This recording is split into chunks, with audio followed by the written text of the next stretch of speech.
12 जून को air India का plane crash हुआ, सैकड़ों लोग मारे गए और देश के गृह मंत्री जी ने साफ कह दिया कि यह एक दुर्घटना थी और इसे नहीं रोका जा सकता था। बात खत्म, पैसा हजम।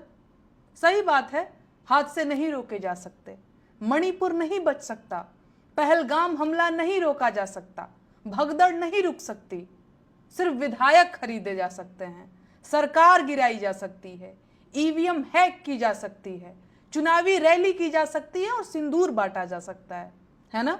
आखिर सरकार का काम क्या है भाई?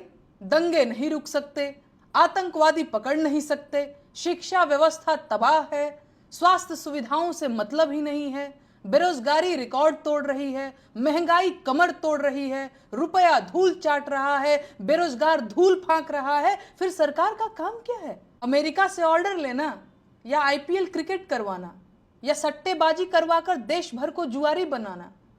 आखिर काम क्या है सरकार का? अमेरिका से भारतीयों को जंजीरों में बांध कर भेजा गया और आपके मुंह से चूं तक नहीं निकली। यही दिन दिखाने के लिए 56 इंची बने टहल रहे थे आप। कभी हम चीन से आगे निकलने की होड़ में थे, अमेरिका को तपाक से जवाब दे दिया करते थे। आज पाकिस्तान आंख दिखा रहा है और अमेरिका ऑर्डर दे रहा है। शर्म नहीं आ रही है? सैकड़ों देशवासी जिंदा जल गए और इन्हें अलग अलग एंगल से फोटो खिंचवाना है और पोज मारना है। देशवासी कितने नशे में हैं कि ये निकृष्टता नहीं देख पा रहे हैं। अगर यही आपका आपदा में अवसर है तो इसे हम देशवासी नीचता कहते हैं। इस देश की जनता ने कैसे कैसे लोगों को सिर पर बिठा रखा है। पर्ची निकालने और भविष्य बताने वाले बाबाओं ने विमान दुर्घटना के बारे में पहले ही क्यों नहीं बताया? इन्होंने प्लेन क्रैश की पर्ची क्यों नहीं निकाली? महाकुंभ की महाभगदड़ की पर्ची भी नहीं निकाली थी, बालासोर ट्रेन दुर्घटना की पर्ची भी नहीं निकाली थी और पहलगाम हमले की भी पर्ची नहीं निकाली थी। देश में करोड़ों लोग इन्हें चमत्कारी बाबा मानते हैं और ये प्रधानमंत्री जी के भी प्रिय हैं। देश का मीडिया इनके मुंह में माइक ठूंसकर सवाल कब पूछेगा? दुर्घटनाग्रस्त विमान एयर इंडिया का था और एयर इंडिया कुछ साल पहले टाटा ग्रुप को बेचा जा चुका है। अहमदाबाद एयरपोर्ट के संचालन और प्रबंधन की जिम्मेदारी पिछले कुछ सालों से अडानी ग्रुप के पास है। ऐसे में इस दुर्घटना की ईमानदार जांच की उम्मीद करने वालों के लिए मेरे मन में सिर्फ दुख है। एयर इंडिया विमान दुर्घटना एक्ट ऑफ फ्रॉड है, जिसे एक्ट ऑफ गॉड बता दिया गया और सारे पत्रकार 250 जले इंसानों को छोड़कर एक जलने से बची किताब के इर्द गिर्द रिपोर्टिंग करते रहे। और अब तमाम लोग मेरी संवेदनशीलता पर सवाल उठा रहे हैं और फिर से वही राग अलाप रहे हैं कि चुप रहो, देश संकट में है, अभी चुप रहो। जबकि सच ये है कि जब से ये लोग सत्ता में आए हैं, देश तभी से संकट में ही है। प्लेन क्रैश का सवाल पूछने पर मेरी संवेदनशीलता पर सवाल उठाने वाले भाजपाई मेरे उस प्लेन में न होने का दुख व्यक्त कर रहे हैं। कह रहे हैं कि काश मैं भी उसी प्लेन में होती।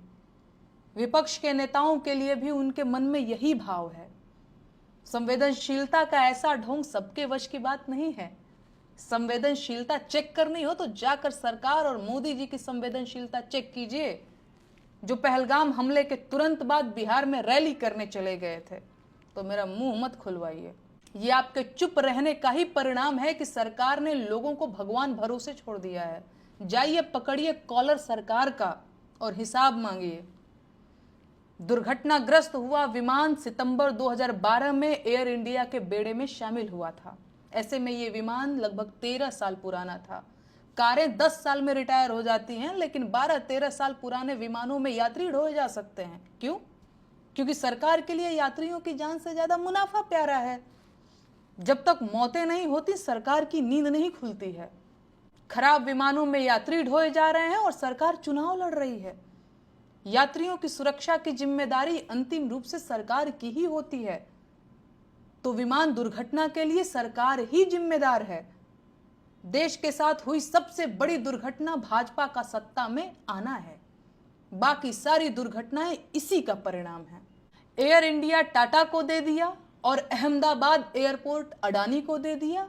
अब देश को इस्तीफा भी दे दीजिए।